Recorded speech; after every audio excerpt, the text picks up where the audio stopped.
जय महाराष्ट्र मंडळी. महाराष्ट्राच्या राजकारणात वेगाने हालचाली सुरू आहेत. मुख्यमंत्री पदावरून थेट उपमुख्यमंत्री पदावर आलेल्या एकनाथ शिंदे यांना सत्तेतील मित्रपक्षाकडूनच अडचणी येत असल्याच्या चर्चा रंगलेल्या आहेत. लोकसभा निवडणुकीनंतर समीकरणं बदललेली असून त्याचा फटका शिंदेंना बसत असल्याचं बोललं जात आहे. विधानसभेनंतर राजकीय समीकरणं इतकी बदलली आहेत की उपमुख्यमंत्री एकनाथ शिंदे राजकारणात बाहेर फेकले जात असल्याच्या चर्चा रंगू लागलेल्या आहेत. त्यात आणखी भर पडत आहे ती म्हणजे पालकमंत्री पद, जनता दरबार ते शिवसेनेतला नवा उदय अशा चर्चांनी एकनाथ शिंदेंना डिवचण्याचा प्रयत्न सुरू असल्याच्या चर्चा आहेत. मुख्यमंत्री पद सोडावं लागल्यानंतर शिंदे यांचा नाराजीचा सूर सातत्याने चर्चेत राहिला. तसेच एकनाथ शिंदे नाराज असले की त्यांच्या मूळ गावी म्हणजेच दरेगावला जातात अशा देखील चर्चा रंगलेल्या आहेत. तसेच एकनाथ शिंदे यांच्या दिल्लीच्या फेऱ्या वाढल्या, संपर्क होत नाही या चर्चा दरम्यानच गिरीश महाजन थेट त्यांच्या घरी जाऊन भेटले. त्यानंतर शिंदेंनी पत्रकार परिषद घेतली, पण त्यांचं समाधान झालं का हा प्रश्न कायम राहिला. मंत्रिमंडळ विस्तारातही त्यांना फारसं महत्व मिळालेलं नाही. शिवसेनेच्या माजी मंत्र्यांना संधी दिली नाही. गृहमंत्रीपद फडणवीसांकडेच राहिलं. महसूल आणि सार्वजनिक बांधकाम खातेही भाजपने स्वतःकडेच ठेवलं. रायगड आणि नाशिकच्या पालकमंत्री पदावर राष्ट्रवादीच्या नेत्यांची वर्णी लागली आणि शिंदेंच्या उमेदवाराचा पत्ता कट झाला. यामुळे आता एकनाथ शिंदे यांना महायुतीमधूनच विरोध होत आहे का असा प्रश्न सर्वांना पडू लागलाय. तसेच एकनाथ शिंदे यांना पाठीमागे खेचण्याचा देखील प्रयत्न हा महायुतीमधूनच होत आहे का असा देखील प्रश्न पडत आहे. चला तर एकनाथ शिंदे यांच्या बाबतीत महायुतीमध्ये असूनही कोणत्या गोष्टी घडत आहेत हे आपण या व्हिडिओच्या माध्यमातून जाणून घेऊयात. नमस्कार मंडळी, मी पी.के. भांडवलकर सत्ता या चॅनलमध्ये आपल्या सर्वांचं मनपूर्वक स्वागत करतो. चला तर मग मुद्द्याचं बोलूया. मुद्दा क्रमांक 1, एकनाथ शिंदे यांना मंत्रिमंडळ विस्तारात फारसं महत्व मिळालं नाही का? एकनाथ शिंदे यांनी प्रथम आपल्याला 1 वर्षासाठी मुख्यमंत्रीपद देण्यात यावं अशी मागणी केली होती, परंतु ही मागणी भाजपने फेटाळली होती. त्यानंतर एकनाथ शिंदे यांनी मुख्यमंत्री पदाच्या बदल्यात गृह खात्याची मागणी केली होती, परंतु गृह खाते हे देवेंद्र फडणवीस यांनी स्वतःकडे ठेवलं. तर एकनाथ शिंदे यांना नगरविकास आणि गृहनिर्माण, सामाजिक उपक्रम हे खातं देण्यात आलं. त्यामुळे एकनाथ शिंदे यांना गृह खाते दिले नाही म्हणून ते नाराज होते. आता पाहूया मुद्दा क्रमांक 2, एकनाथ शिंदे शिवसेना पक्षात नवीन उदय होणार आहे का? उद्योग मंत्री उदय सामंत हे मुख्यमंत्री देवेंद्र फडणवीस यांच्यासोबत दावोस दौऱ्यावर गेले होते.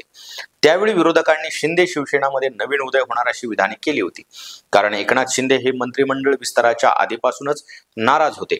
तसेच एकनाथ शिंदे यांना गृह खाते देण्यात आले नाही म्हणून देखील ते नाराज होते. तसेच उदय सामंत हे देवेंद्र फडणवीस यांच्या जवळचे मानले जातात, कारण त्यांच्यात मैत्रीपूर्ण संबंध आहेत. तसेच उदय सामंत यांची इतर राजकीय लोकांशी देखील चांगले संबंध आहेत. त्यामुळे एकनाथ शिंदे तयार झाले नाही तर त्यांच्या जागेवर उदय सामंत यांना तयार करायचे. तसेच उदय सामंत यांच्या सोबती 20 आमदार असल्याची देखील चर्चा झालेली होती. त्यामुळे एकंदरीतच शिवसेना एकनाथ शिंदे गटात नवीन उदय होणार का या चर्चा चांगल्याच रंगल्या होत्या. तसेच काल कॅबिनेट बैठक पार पडली. यामध्ये एकनाथ शिंदे हे ऑनलाईन हजर होते. यावरून हे राजकीय चर्चांना उधाण आलं होतं, कारण एकनाथ शिंदे हे कॅबिनेट बैठकीला हजर राहिले नव्हते. त्यामुळे आता एकनाथ शिंदे हे प्रत्येक ठिकाणी मागे का आहेत असा प्रश्न विचारला जात आहे. आता पाहूयात मुद्दा क्रमांक 3, एकनाथ शिंदे गटाला 2 ठिकाणच्या पालकमंत्री पदावरून देखील डावललेला आहे. शिवसेना एकनाथ शिंदे यांच्या गटाला पालकमंत्री पद हे रायगड आणि नाशिक जिल्ह्याचे हवे होते. ज्यावेळी पालकमंत्री पदाची यादी जाहीर झाली त्यावेळी रायगडचे पालकमंत्री पद हे राष्ट्रवादी काँग्रेस अजित पवार गटाचे मंत्री आदिती तटकरे यांना देण्यात आलं होतं. तर नाशिक येथील पालकमंत्री पद हे भाजप पक्षाचे गिरीश महाजन यांना देण्यात आलं होतं. त्यानंतर शिवसेना एकनाथ शिंदे गटातील भरत गोगावले यांचे कार्यकर्ते हे रस्त्यावर उतरले आणि त्यांनी आंदोलन केले होतं. त्यामुळे दुसऱ्या दिवशी लगेच रायगड आणि नाशिक येथील पालकमंत्री पदाला स्थगिती देण्यात आली, कारण रायगड येथील पालकमंत्री पद हे शिवसेना एकनाथ शिंदे गटातील भरत गोगावले यांना पाहिजे होते.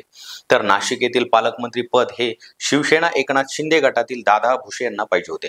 परंतु या दोन्ही ठिकाणचे पालकमंत्री पद हे शिवसेना एकनाथ शिंदे गटाला मिळालेले नाही. त्यामुळे देखील एकनाथ शिंदे नाराज असल्याच्या चर्चा रंगल्या होत्या.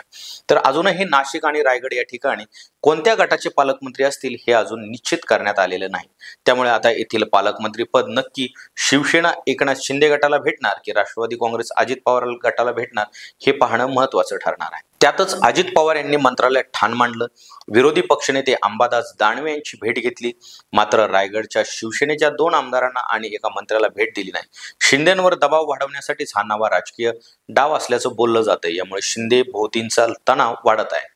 आता पाहूया मुद्दा क्रमांक 4, भाजपचे ज्येष्ठ नेते आणि पालघरचे पालकमंत्री गणेश नाईक यांनी ठाण्यात जनता दरबार घेणार असल्याचं जाहीर केलेलं आहे.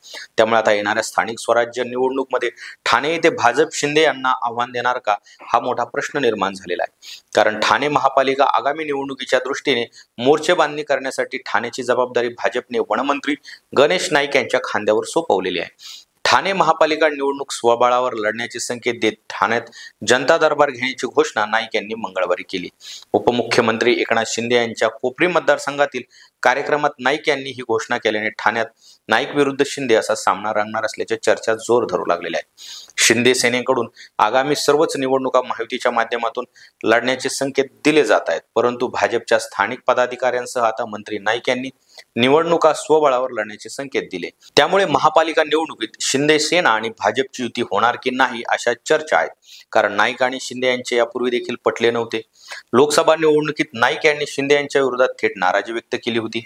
विधानसभा निवडणुकीत महायुतीत असतानाही नाईक यांच्या विरोधात येरोली मतदारसंघात अपक्ष म्हणून शिंदे सेनेचे विजय चौगुले हे रिंगणात उतरवण्यात आले होते. परंतु शिंदे सेनेने चौगुले यांच्यावर कोणत्याही स्वरूपाची कारवाई केली नाही. त्यामुळे नाईक नाराज झाले. तसेच ठाण्याच्या पालकमंत्री पदावरून शिंदे व नाईक यांच्यात रस्सीखेच होती. अखेर पालघर जिल्ह्याची जबाबदारी नाईक यांच्यावर सोपवण्यात आली. ठाण्यातील सत्काराच्या कार्यक्रमात नाईक यांनी आगामी महापालिका निवडणुका भाजप स्वबळावर लढवेल आणि ठाणे महापालिकेवर कमळ फुलवेल असे जाहीर केले. त्यासाठीच ठाण्याची जबाबदारी ही माझ्या खांद्यावर देण्यात आल्याचेही त्यांनी स्पष्ट केले. ठाण्यातील राम गणेश गडकरी रंगायतमध्ये पुन्हा जनता दरबार घेण्याची घोषणा करून त्यांनी शिंदे यांना थेट आव्हान दिले. शिंदे सेना आणि भाजप पक्षामध्ये आरोप प्रत्यारोप सुरू झाले. तर एकनाथ शिंदे यांनी या गोष्टीला उत्तर देत म्हटले, महायुतीमधील प्रत्येक मंत्री हे जनतेसमोर जात आहेत, त्यांच्या समस्या जाणून घेत आहेत, जनतेचे प्रश्न सोडवत आहेत. त्यामुळे अशा पद्धतीने एखादा मंत्री काही करत असेल तर त्यात काहीच वावगे नाही. भाजपचे मंत्री गणेश नाईक यांनी ठाण्यात जनता दरबार घेतला तर शिंदे सेनेचे मंत्री पालघर जिल्ह्यात जनता दरबार घेतील. महायुतीमध्ये मिठाचा खडा टाकण्याचा प्रयत्न कोणी करू नये, सर्वांनी महायुतीचा धर्म पाळावा असे वक्तव्य ठाण्याचे खासदार नरेश म्हस्के यांनी केलेले आहे. त्यामुळे या सर्व गोष्टीवरून एकंदरीत असं वाटत आहे की येणाऱ्या स्थानिक स्वराज्य निवडणुकीसाठी महायुतीमध्ये एकमेकाविरुद्ध धुसफूस चालू आहे.